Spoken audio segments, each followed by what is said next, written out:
plata o plomo. Before the rise of Netflix, they gave their biggest competition a choice. And a dangerous game, I think, to make enemies left, right, and center. And when it started winning, it made enemies. Hunt or be hunted. Netflix didn't just compete with Hollywood, it broke it.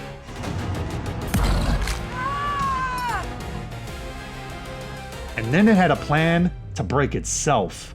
Of course I have a plan. And it begins now. The plan sounded fine until they hit send. Hi, I'm Reed Hastings, CEO and co-founder of Netflix. We're making this video today to apologize in person, or at least on camera, for something that we did recently. This is the story of how a billion-dollar empire nearly destroyed itself with one announcement. It's the year 2000. The Y2K scare has come and gone. The world didn't end, but Netflix almost did. They're struggling. Massive shipping costs and a burn rate threatening to run it off a cliff. Netflix CEO Reed Hastings, desperate for a lifeline, flew to Dallas to meet the one company that could save them, Blockbuster.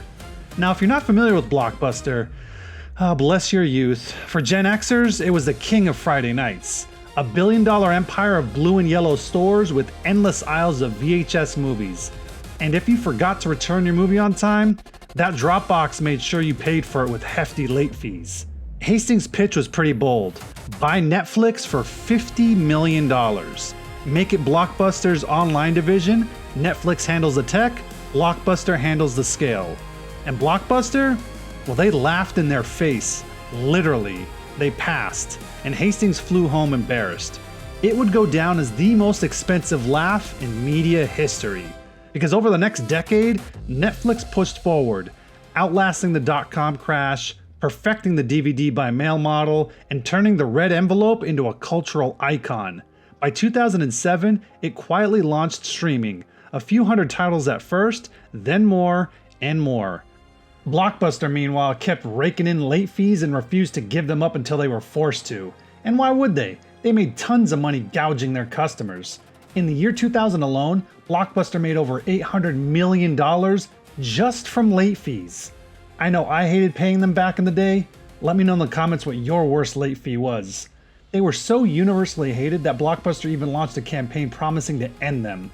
But by then, customers were already moving to Netflix, a company built entirely on being the anti-Blockbuster. So by the time Blockbuster tried to copy the Netflix model with their own mail-in DVD service and a streaming service, it was already too late. September 23rd, 2010. Blockbuster files for bankruptcy. At its peak, they had over 9,000 stores. 25 years after laughing off Netflix's $50 million offer, Netflix is worth about $500 billion. And Blockbuster, down to one lonely store in Bend, Oregon. The mail-order startup that once begged for a bailout was now a Wall Street darling of disruption. For years, the Netflix model was genius. One simple promise: convenience. For $9.99 a month, you got unlimited DVD rentals by mail and access to a growing streaming library.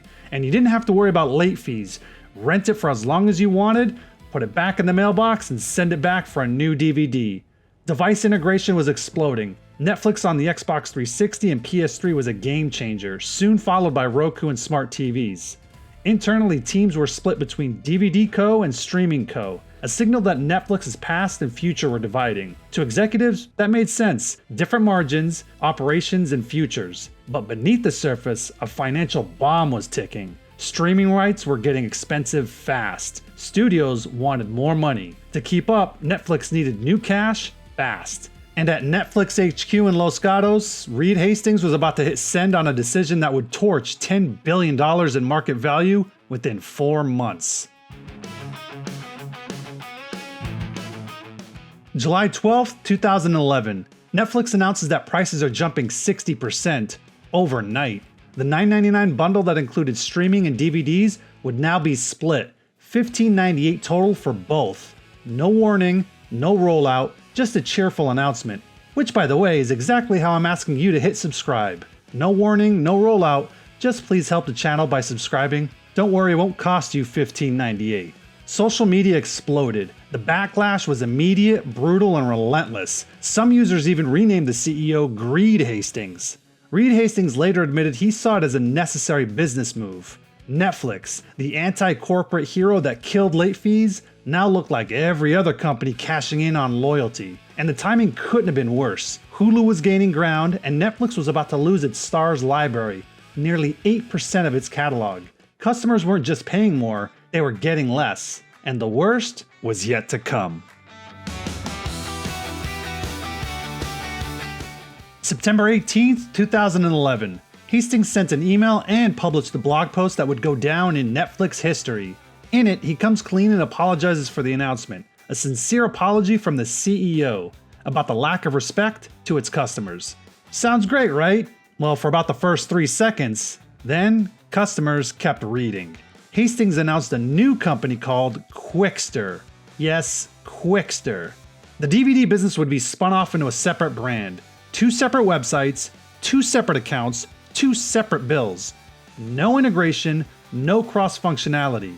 You want to stream Breaking Bad and rent The Godfather? That's 2 logins, 2 queues, 2 bills. And your ratings and reviews?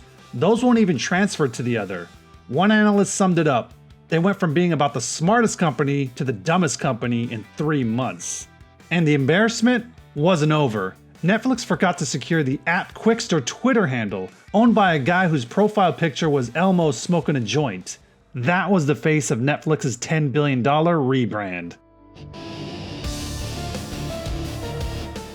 October 10th, 2011. Less than 3 weeks after announcing Quickster, Netflix kills it. In another blog post, Hastings writes that 2 websites would make things more difficult for customers, and they're going to keep Netflix as one place to go. The brand that was supposed to be the future lasted 22 days. Netflix has abandoned Quickster, its widely panned movie streaming service.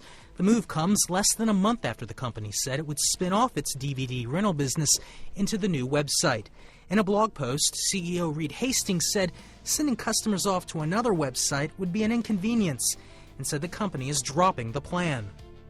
That means customers won't need to manage 2 accounts on separate websites, one of the main criticisms of the reorganization.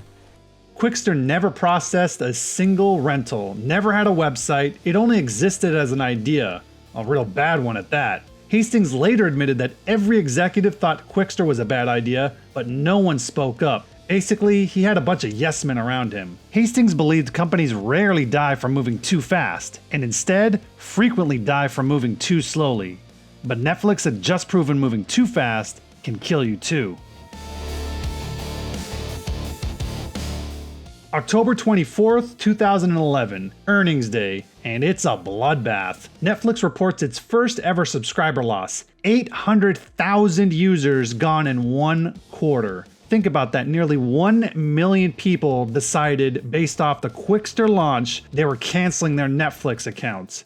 From nearly a $300 stock price in July to $77 by October. It's one of the biggest business blunders in history, a single decision that nearly kills the company, and analysts issue brutal downgrades. They pointed to soaring content costs and dependency on studio licensing as other reasons for the company to collapse. Now here's the thing, Netflix may have dumped Quickster, but that price hike, well, that stayed. Netflix still needed the cash. Licensing content wasn't getting any cheaper, and Hastings knew that they couldn't go back to the old model. DVDs were fading. Streaming had to win. So behind closed doors, they're placing their last bet that could either make or break the company.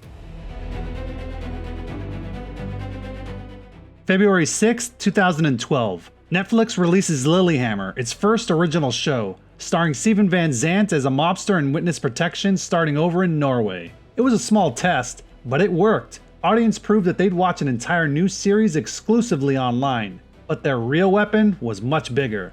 Netflix approached David Fincher and Kevin Spacey to remake the British political drama House of Cards. They committed to 2 full seasons up front. No pilot, no test audience. The price tag? $100 million. HBO, Showtime, and AMC all passed. Too risky and too expensive for them. But for Netflix, they go all in. They believe that if they gave subscribers prestige-level content, people would stay. It's a data-driven moonshot from a company everyone thinks is dying. Everyone thought they were insane, but the gamble was about to change everything.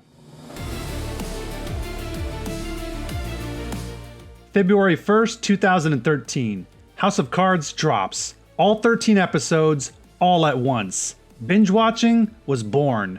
The show dominates. 9 Emmy nominations, critical acclaim, subscriber growth explodes again. House of Cards isn't just a hit, it's proof Netflix can compete with HBO, AMC, and the entire Hollywood establishment. Soon after, the groundbreaking series Orange is the New Black is released. Netflix was no longer just a platform, it was a studio. They took the money saved from the DVD business and poured it into originals, a content machine that every studio started to chase.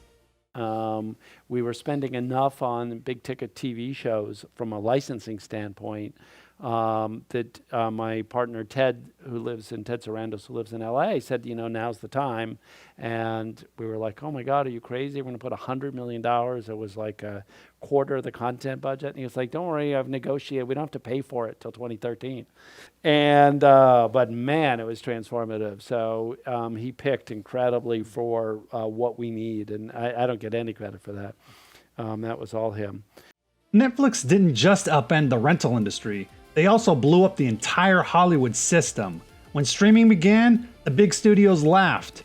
Disney, Warner, Paramount all saw Netflix as a nerdy middleman. A tech company paying them to host old shows?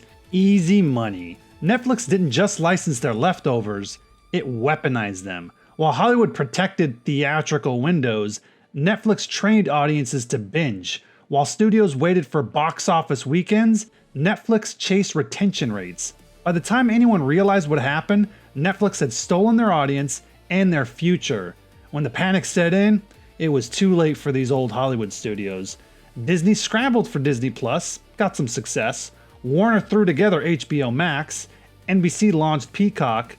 Paramount launched their service. Every legacy studio tried to catch up, but they were running a decade behind. They were playing Netflix's game on Netflix's field with Netflix's playbook. And Netflix was already moving on to the next phase. Back in 2011, Quickster proved Netflix didn't understand its customers. Today, it knows its customers a little too well. Every pause, every skip, every "are you still watching?" is data. The company that once misread human behavior now tracks it in microscopic detail, shaping entire shows around it. Shows designed to be half-watched while you scroll your phone, fold laundry, or cook dinner. Hollywood filmmaker Justine Bateman said she's heard showrunners get notes like, "This isn't second screen enough," meaning the viewer's real primary screen is their phone or laptop. And Netflix doesn't want anything that might pull someone away from it, because if they look up, get confused, or actually have to focus, they might turn it off. It's basically visual muzak, background noise disguised as storytelling. Writers say that they're told to make it simpler or shorter, to avoid quiet moments, long shots, or anything that demands full attention. For Netflix, the algorithm still counts you as watching, even if you aren't really watching. The result? Stories built for divided attention, scenes that repeat key details, dialogue that explains itself twice, heavy exposition where characters literally narrating their own actions out loud. And look, casual viewing isn't all evil. We all watch YouTube while multitasking. I'm sure some of you are doing that right now. But Netflix? It's not a YouTube channel. It's the world's biggest entertainment studio. By designing shows that don't require attention, Netflix engineered the perfect customer. Someone who's always watching, but never really noticing. In 2011, Netflix misjudged its audience. Now, it manipulates them with surgical precision.